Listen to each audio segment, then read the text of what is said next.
উপস্থিত এখানে আমার আজিজ ভাই, আমাদের বিএনপি সভাপতি মুশফিকুর রহমান বাবু, সেক্রেটারি ওমর আলী, এখানে আমার সঙ্গে নাটক থেকে এসছে জেলা বিএনপির নেতা, আমার প্রিয় শ্রদ্ধেয় নেতা বাচ্চু ভাই, অনেক অসুস্থ, রহিম সেও অসুস্থ, দেওয়াল শাহীন, আমাদের কাজী শাহ আলম মেয়র নাটোরের, আমাদের সোহেল নাটোরের কেস, আমার শাহীন নির্যাতিত, আপনাদের অত্যন্ত পরিচিত এই গুরদাসপুরের নেতাদের সাথে যুবদলের সভাপতি ডালি, তারপরে আমাদের সেক্রেটারি আমাদের রনি, তারপরে তুষার দামবেন, আমার সঙ্গে আগত দর্শন, আমার নাসির সাংবাদিক নাসিম আফতাব, সকল নেতৃবৃন্দ, আমার গুরদাসপুরের বিএনপি নেতৃবৃন্দ, আমার সাংবাদিক ভাইয়েরা, আমার মা বোনেরা, আমার মুরব্বীরা, আসসালামু আলাইকুম। মুশফিকুর রহমান বাবু বলল আমি বলে 20 বছর পরে আসছি এই মাঠে। আরে নাজিমউদ্দিনের মাঠে তো আমি রাঙা মাংসতে ফেলে দিলে কত সাল, এটা কত সালে, আরো বেশি, 30 বছর আগে। 91 সাল, 91 সালের কত, 92 সাল, 92 কত হচ্ছে, 33 বছর আগে এখানে রাঙা ফেলে দিছিল। তারপরে তারপরে মন্ত্রী হওয়ার পরে আসছি, বোধহয় এমপি হওয়ার পরে আসছি। যাই হোক, উপস্থিত আমি আসছি, বহুবার আসছি। আমি আপনাদের একটা কথা বলি, আমি মুশফিকুর রহমান বাবুর সঙ্গে কথা হলো যে আমি আজকে অ্যাকচুয়ালি দুলাল সাহেব উনি ব্যক্তিগতভাবে কিছু কম্বল দিলে আজকে 15 দিনেরও ঘুরতেছে আমার কাছে। আমি আজিজ ভাইয়ের সাথে পারমিশন নিয়ে তাকে অনুমতি দিচ্ছি। আমি বাসের বাবু করলাম, আপনার একটা প্রোগ্রাম আলাদা করেন, ওখানে গিয়ে জান খুলে বক্তব্য দেব। এবং আমি চাই এই 15.5 বছর, এই 15.5 বছর এই আওয়ামী লীগ যে নিপীড়ন নির্যাতন এই গুরদাসপুরের মাটিতে করেছে, এই সুদিনে এই আওয়ামী লীগ, এই যে আজিজ ভাই এখানে আছেন, যাকে যেভাবে রক্তাক্ত করেছে ঢালাবাড়িশার মাটি। এই আজিজ ভাই একটা বয়স্ক মানুষ, প্রায় 70 বছরের মতো তার বয়স, এমপি প্রার্থী ছিল, উপজেলা চেয়ারম্যান ছিল, চেয়ারম্যান ছিল, তাকেও আওয়ামী লীগ ছাড়ে না। মুশফিকুর রহমান বাবু তার ছেলের বিয়ে দিবে, তার ছেলের বিয়ে দিতে পারে না, তাদের বিচার করতে হবে না, তাদেরকে কি ছেড়ে দেওয়া যাবে? এদের বিচার করতে গেলে বিএনপির মধ্যে যদি এখনই ভাগাভাগি হয়, তাদেরকে বিচার করতে পারবো? আমি আজকে বলে গেলাম, আজিজ ভাই এখানে আছেন, আপনি অভিভাবক, এই গুরদাসপুর বড় গ্রামের আপনি অভিভাবক। আমি আপনাদের পার্টির নেতা, যদি মনে করেন যে দুলু সাহেব আপনাদের নেতা, হ্যাঁ, তাহলে আমার কিছু মনে নাই যে না মানে আল্লাহ আমাকে সম্মান দিয়েছে। এই যে আওয়ামী লীগ এত নির্যাতন করতেছে, এত অত্যাচার করেছে, করতেই আছে, এখন অত্যাচারিত হবে। এরপরে কি রুহুল কুদ্দুস তালুকদার দুলুকে দমিয়ে রাখতে পারেছে বলেন? আরে 15 বছর তো আওয়ামী লীগের ক্ষমতায়, আমি দুলু আল্লাহর রহমতে আমার বাড়িতে লোকের ভিড় তখনও কমে নাই, শত শত মানুষ বাড়ির সামনে ভিড় করে দুলুর কাছে গেছে।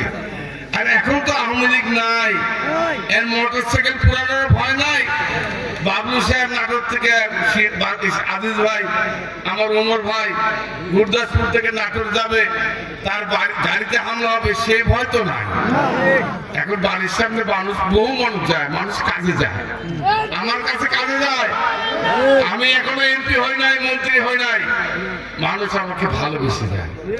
আমার কাছে আল্লাহ সম্মান দিয়েছে, ক্ষমতা দিয়েছে, এই জন্য মানুষ আমার কাছে ছুটে পাগলের মতো যায় যে দুলু ভাইয়ের কাছে গেলে অন্তত পক্ষে একটা উপকার পাবো। আমি মানুষকে কখনোই খালি হাতে ফিরে নাই। আমি আমার জন্মের পর থেকে আমার জ্ঞান বুদ্ধি হওয়ার পর, ক্ষমতা আসার পর, আমি এমপি ছিলাম, মন্ত্রী ছিলাম, আমি নাটোরের মানুষ যখন যে অবস্থা গেছে, আমি কাউকে মুখ কালো করে খালি হাতে আমার কাছ থেকে ফিরিয়ে দেয় নাই।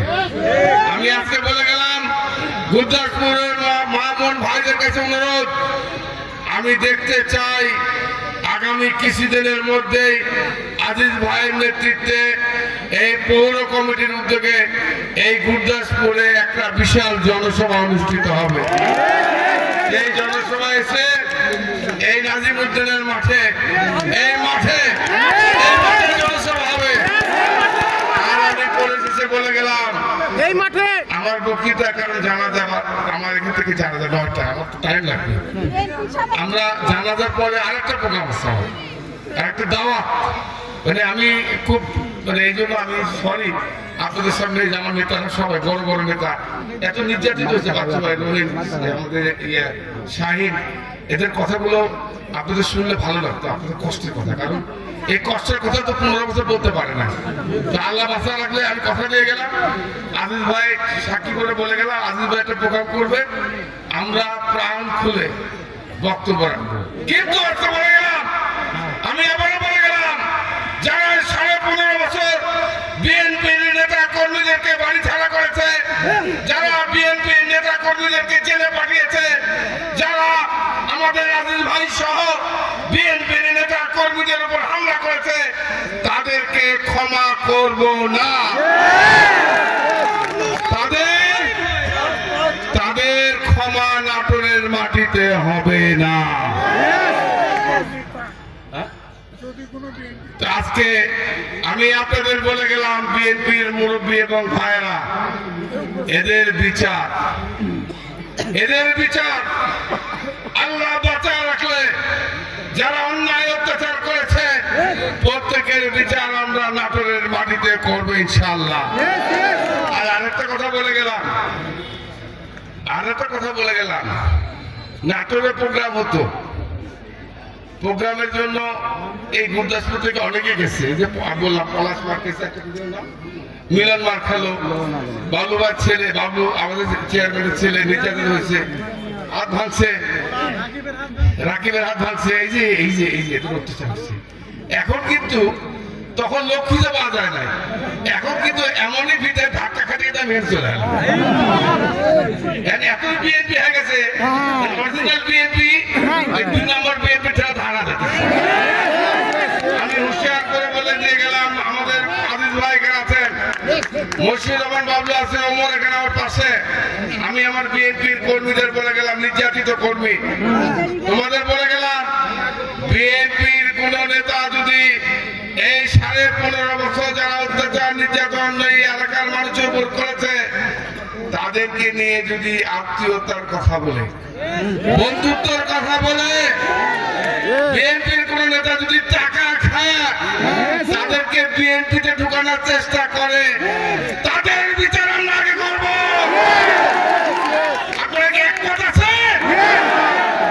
তাই আপনাদের কাছে অনুরোধ, এই সন্ত্রাসী ক্রিমিনাল আওয়ামী লীগ, এই বদমাস, এরা যেন ক্রিমিনালরা বিএনপিতে ঢুকতে না পারে, এই জন্য আপনারা পাহারা সজাগ থাকবে, ঠিক আছে? আল্লাহ বাঁচাতে ইনশাআল্লাহ আমি কয়েকদিনের মধ্যে এই নাজিমউদ্দিনের মাঠে, বাবু সাহেব ওয়াদা করলেন তো, এই ওমর ওয়াদা করলে তো, আজিজ ঠিক আছে তো? ইনশাআল্লাহ আজিজ ভাই নেতৃত্বে আমরা এখানে একটা বিশাল জনসভা করব, সেখানে বক্তব্য খোদা হাফেজ।